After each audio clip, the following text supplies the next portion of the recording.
Hey, welcome. It's Fletcher. I'm Vice President of Public Safety Solutions at 911 Inform, a very proud iCERT member company.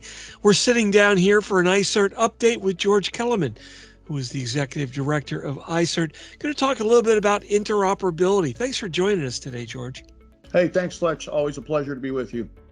Now, you just published, or iCERT just published, some new documentation around interoperability and our position on that fact on the webpage. What's all that about? Well, thanks for that, Fletch. Yeah, we did. We just posted basically a renewal of iCERT's commitment to interoperability as we started the new year.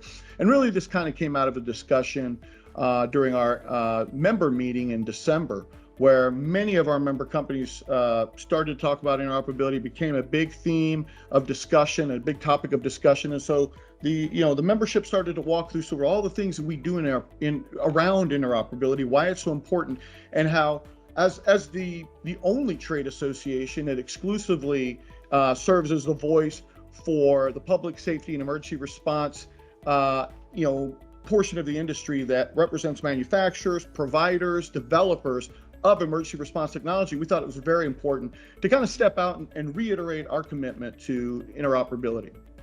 You know, I think that's really important because as the entire ecosystem is changing, we're moving from one that was very proprietary and siloed to get the features that were needed to one of being open, wide open interoperability. So you've got to have that built into the DNA of the network, if you will. It's like, I don't care what email client you're using. I'm going to send you an email and there are standards there. So the standards are important, but the actual interoperability.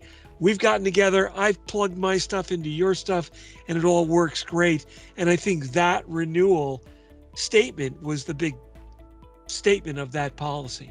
Yeah, absolutely. You hit the nail on the head. There's so much innovation going on. It's moving so rapidly, not only in just how we communicate to one another or between one another, but how we communicate within the emergency response and public safety sector. And so all these new systems have to be able to speak to the old systems. Essentially, all the systems have to be interoperable. They've got to be able to communicate with each other, and so that response times are improved, so that information sharing and data sharing is improved, and that the ultimate end is that whatever that response is hit right on the head in terms of what's needed. It's hit in a great time, and lives are saved. End of story. That's what it's all about.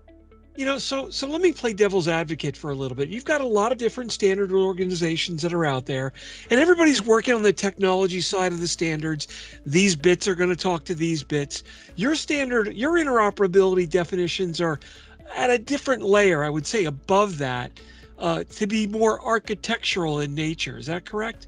Yeah, I mean, I think what we're trying to stress, and to be clear, we work with several different groups that are working on the whole notion of interoperability and the notion of standards, so that as we eventually, transition to NG 911, which is another big hot topic of ours in terms of getting the funding to fully deploy, that those new systems of the future are interoperable. They all talk to each other in addition to the systems we have today, so that we truly do get a next generation 911 system across the country. Yeah, and I think there are a lot of groups working on interoperability right now. So you almost need interoperability of the interoperability group. So everybody's kind of talking about the same thing, or else people are going to start getting really confused. Yeah, I think that's where iCERT plays a unique role, in that we're the industry representatives of all the companies and the players that are making the equipment. They're developing the equipment.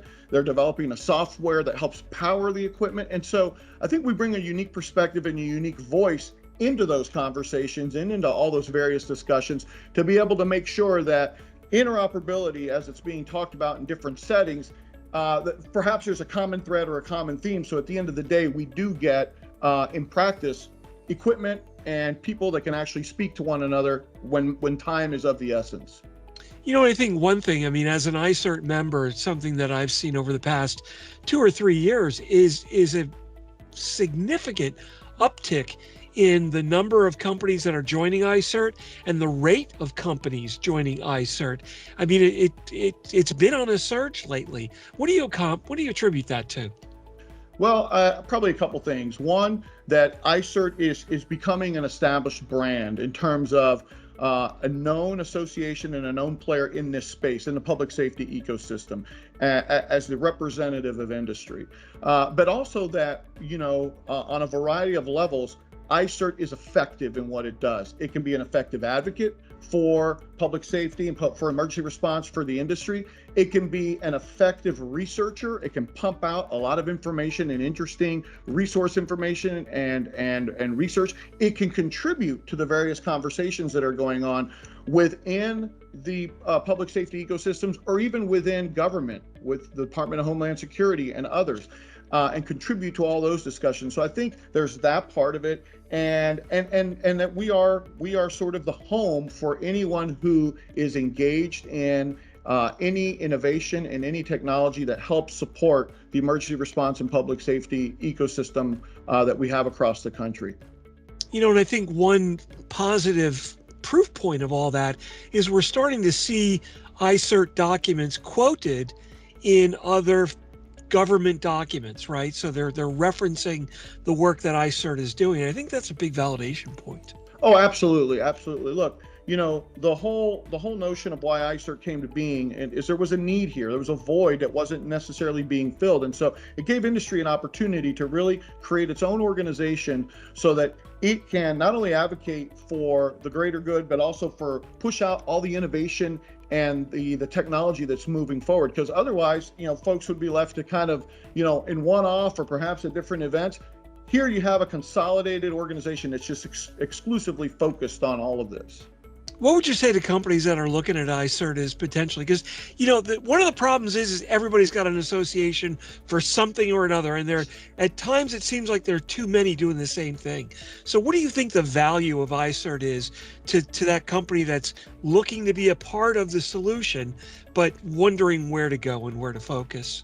Well, I think you just hit it. If you're a company that's engaged in emergency response or the public safety technology sector, and you're looking for a way to connect with the broader community, iCERT's your home. If you're looking for a way to talk about or get engaged in the evolution of innovation and technology, iCERT's your home. And obviously, if you're looking to help advocate for the technology and the innovation to move forward in the form of NG911, we're your place. So I think there's a ready home available within iCERT for companies that are in this space for sure. And we help deliver public safety together. At the end of the day, we empower public safety together, which is our tagline. Exactly. Empower public safety, correct, yeah. So, all right, great. George Kelemen, the Executive Director of iCERT.